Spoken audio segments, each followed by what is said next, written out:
My name is Brittany.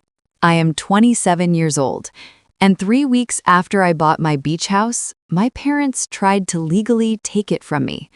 The morning they arrived, the ocean was unusually calm. The waves rolled in long, slow breaths, like the world itself was waiting.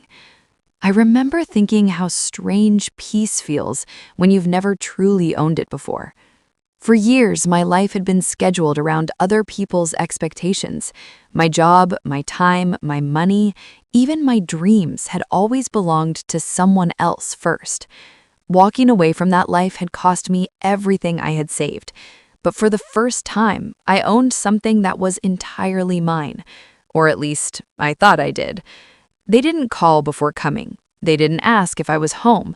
They didn't knock. My mother walked into my house like she was inspecting property she had already purchased. Her eyes moved across the living room, measuring space, evaluating furniture, rearranging reality to match her assumptions. "This place is smaller than I expected," she said casually, already dissatisfied with a home she had never helped build. My father followed behind her, quiet as always. His silence had shaped my childhood more than any argument ever could. He never enforced control, but he never stopped it either. I stood near the kitchen counter, watching them claim my space without permission. Something in my chest tightened, but it wasn't fear. Not this time. My mother placed a folder on the table. "We took care of the paperwork," she said. Those 6 words changed the temperature in the room. She slid the documents toward me with calm confidence. Official forms, property transfer requests, authorization drafts, everything prepared for my signature, everything arranged as if ownership were simply a formality waiting to be corrected. "You'll sign today," she continued, already turning toward the window, admiring the ocean view she believed would soon belong to her. I didn't open the folder immediately. I already knew what was inside. I already knew they believed I would comply. Growing up, my achievements had never been private. Scholarships became family victories. Income became family support. Independence was treated as temporary disobedience waiting to be corrected. They didn't see this house as mine. They saw it as accessible. I finally opened the documents slowly, carefully, as if they were fragile. My hands didn't shake. My voice didn't rise. Years ago, I would have argued. I would have pleaded. I would have tried to explain why this mattered. But clarity changes how you speak. "You tried to register my house in your name," I said quietly. My mother turned, annoyed by the tone rather than the words. "Don't be dramatic. It's just practical. We manage property better. Family property should stay within family control." Family control. The phrase sounded smaller out loud than it had in my childhood. I closed the folder and placed it gently back on the table. "That won't be possible," I said. She laughed, not because it was funny, but because she believed resistance was temporary. Her confidence wasn't arrogance, it was habit. "We already spoke to an advisor. Everything is prepared.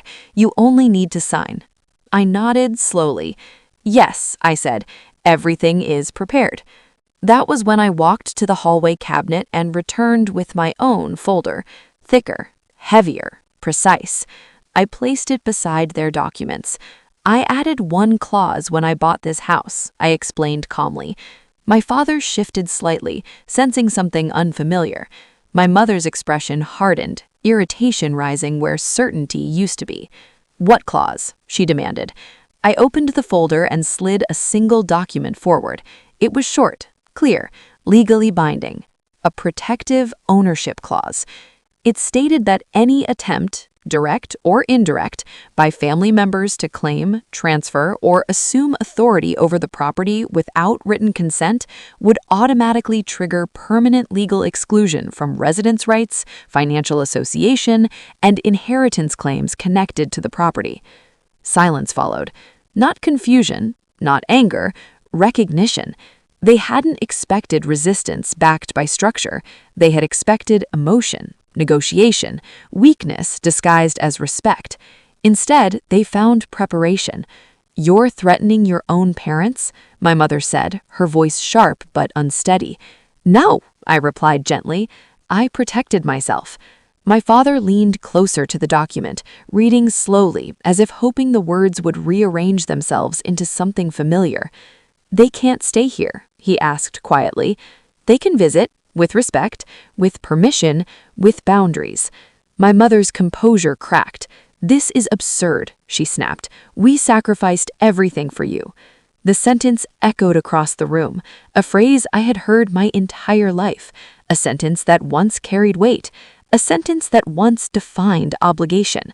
But something had changed. For the first time, I didn't feel guilty hearing it. "I know you sacrificed," I said softly, "but sacrifice is not ownership." The room grew still. Even the ocean seemed quieter. My mother looked around the house again, but not with authority this time. She saw distance, separation, consequence. She arrived believing she would gain something. Instead, she had triggered the one protection she could never control. They hadn't come to take my home. They had activated my independence. My father was the first to step back. His voice, when he spoke, was almost reflective. "She planned this," he said. I met his eyes calmly. "I prepared for this," I corrected. My mother didn't argue again, not because she accepted the outcome, but because argument requires influence, and influence requires access. And for the first time in my life, access was conditional. They left quietly. No shouting, no dramatic exit, just the slow realization that authority cannot survive without permission. I watched their car disappear from the driveway while standing barefoot on the wooden deck. The ocean moved steadily before me, unchanged, unconcerned, constant. For years, I believed strength looked like confrontation, like noise, like force. But real power is structure, real independence is preparation, and real peace is knowing that no one can take what you have legally protected, emotionally claimed, and finally chosen for yourself.